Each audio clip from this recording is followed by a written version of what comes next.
Alright guys, we're going to finish the part of the Sakurai talks about, or whatever you want to call this. If you missed the first part, then the link will be in the description below, where we talked about our Sakurai addressed Mewtwo, Roy, and Lucas, and today we'll be doing Ryu, Cloud, so this will be kind of lengthy, but here we go.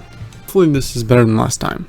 Sakurai says, "My goal with Ryu was to incorporate input-based light and heavy attacks. I also wanted to make him a character that could combo. Smash is not a combo heavy game, rather Smash was actually designed as a response to the fear of matches becoming too formulaic because of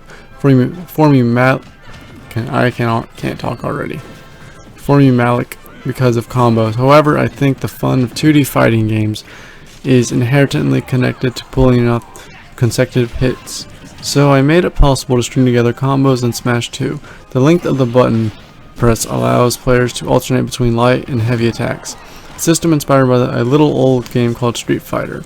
His attacks change depending on how hard the button is pressed, just like in the original game. So Ryu's provided with a plethora of attack options. I think the sheer variety of moves makes controlling him feel really good. Shulk, really feeling it. But also inherently makes mastering him very difficult.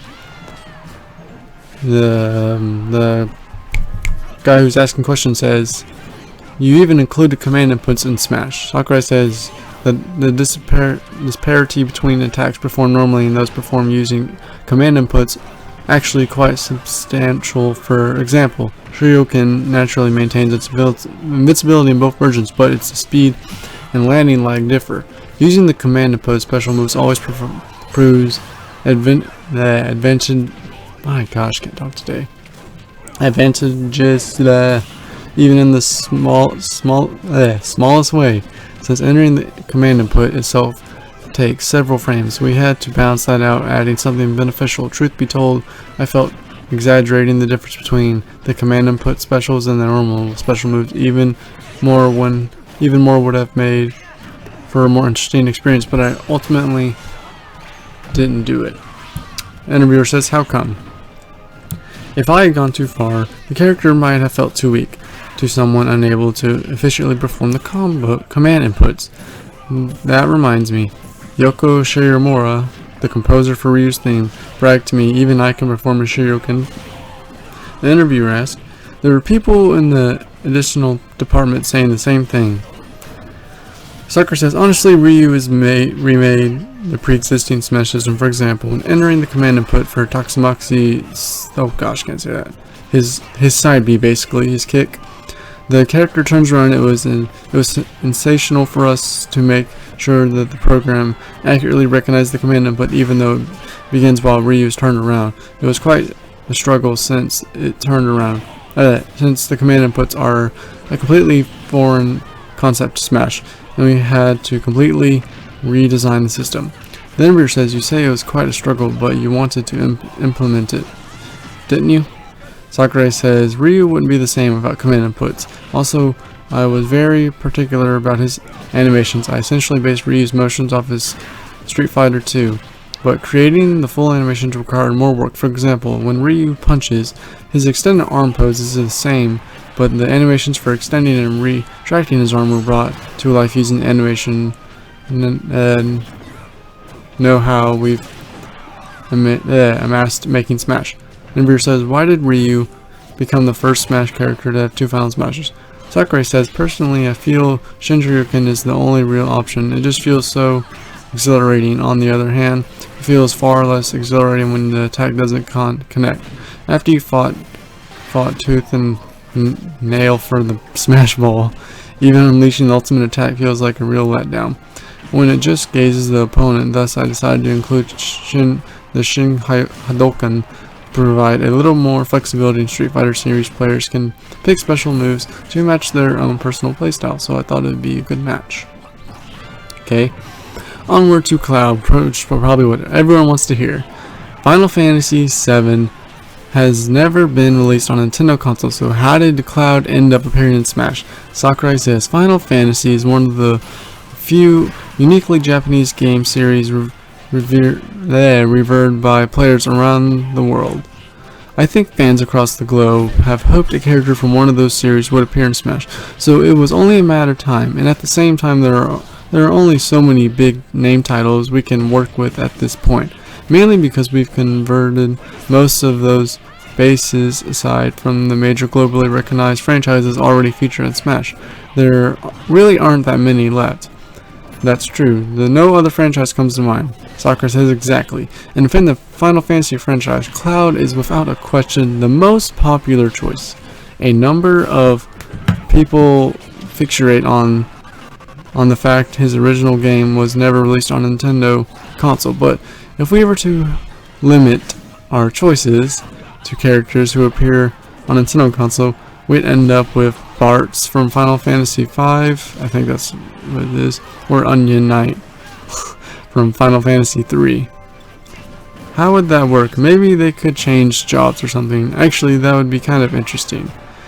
At the same time, I think it's only natural to problematize the character who enjoys worldwide popularity. I might have misgivings if Cloud had never appeared on a Nintendo console in any form, though. Recently, he's shown up in a Kingdom Hearts series.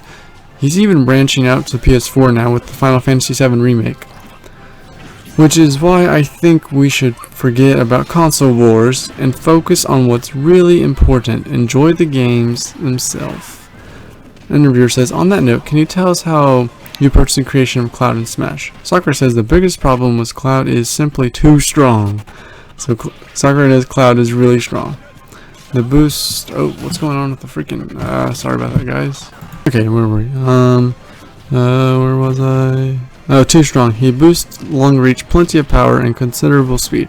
With all those strengths, he's the perfect fighter, and he's handsome to boot. If you look at him in Final Fantasy VII Advent Children, he's on a completely different plane, and I had a hard time trying to make that work within the game. Ultimately, I came up with a bounce solution as seen in the attacks like his side smash. He takes a moment to charge up, then slashes with incredible speed. He also managed to incorporate his limit breaks. Sakuria says, charging up the limit and then unleashing a powerful attack really meshes with my impression of Final Fantasy VII. So I think assigning limit charge as Cloud's down special was a good idea. Technically, cross slash is one of his limit breaks in the original game, so I suppose it's not perfect, but still. Interviewer says, yeah, you can't use limit breaks until the limit gauge is completely full. Sakuria says right. So by using the limit charge to strengthen Cloud's special moves, I feel like we were able to assimilate to feel the feel of limits from the original game. Unlike other chargeable special moves, limit charge is unique in that the gauge doesn't reset. Most other attacks in Smash reset. If the user takes damage mid-charge, but Cloud can start charging where he left off. Interviewer says, and why is that? Sakuria says, I felt a lot of new players wouldn't want to try him out, so I made him a little easier to use. Of course, if he didn't lose his charge after taking damage, that would allow us to make other changes instead. For example, if we made it harder to fill his limit gauge, we could make his special moves even stronger to compensate. Balancing the extremes makes extremes make for a much more exciting game. Interviewer says Cloud's appearance has evolved over time alongside the technology responsible for each game. How did you approach his look in Smash?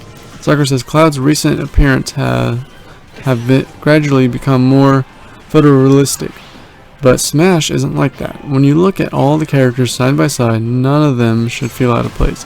It's not easy though. We approach Cloud as a realistic character while making adjustments so he would fit in.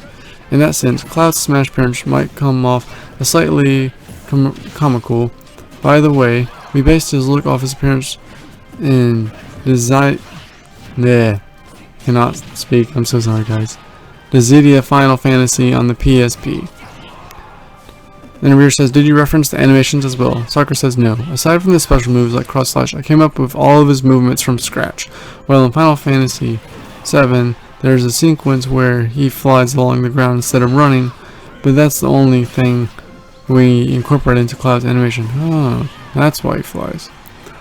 Or levitates. Interviewer says, once you decided to include Cloud, what was his first attack that popped in your head? Sakuria says, I don't think I came up with anything in particular, but I knew from the get-go I wanted to include cross slash. At the same time, it presents an incapability since the move itself doesn't fit with the game viewed entirely from the side. Actually, it might be the first move in Smash 2 completely different from depending on whether Cloud is facing right or left. And Rear says, how so?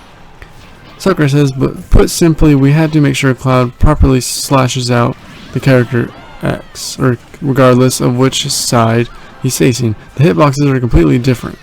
And Rear says, now that you mention it, the character doesn't flip around when Cloud changes direction. It's legible as X either way. Sakurai said right. In Final Fantasy VII, Cloud starts slashing from the corner and finishes with the cross in the middle.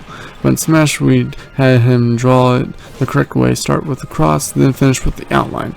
This adjustment makes it easier to string together all of the hits since Cloud begins the attack from the middle. Then Rear says, while we're talking about third-party characters, did you ever consider including characters like Cloud and Ryu in previous Smash games? Sakurai says, the thought crossed my mind for a fleeting instant.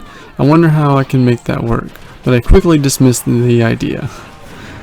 Sakurai says, those third-party characters are huge icons of their respective companies. Such an opportunity it's hard to come by.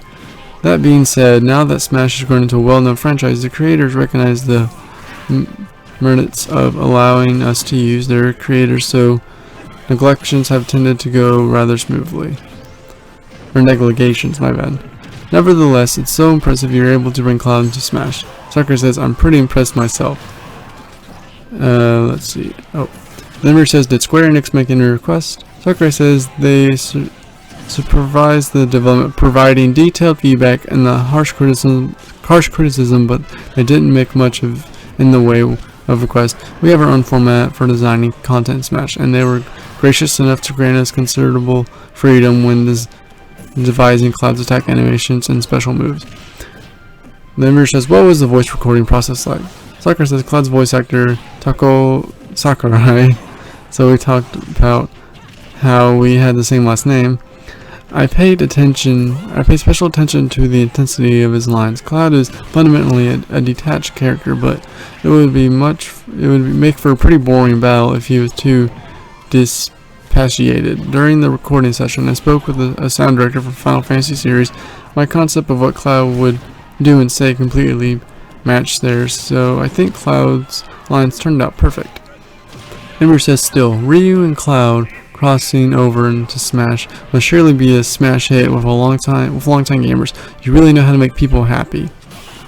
Sakurai says, at the same time, gamers from that generation probably already have all the characters they could want. Mega Man, as he also joined the fray, so there might not be anyone left. I guess that means you're going to have to include Donby after all. Sakurai says, I'll leave that up to you guys.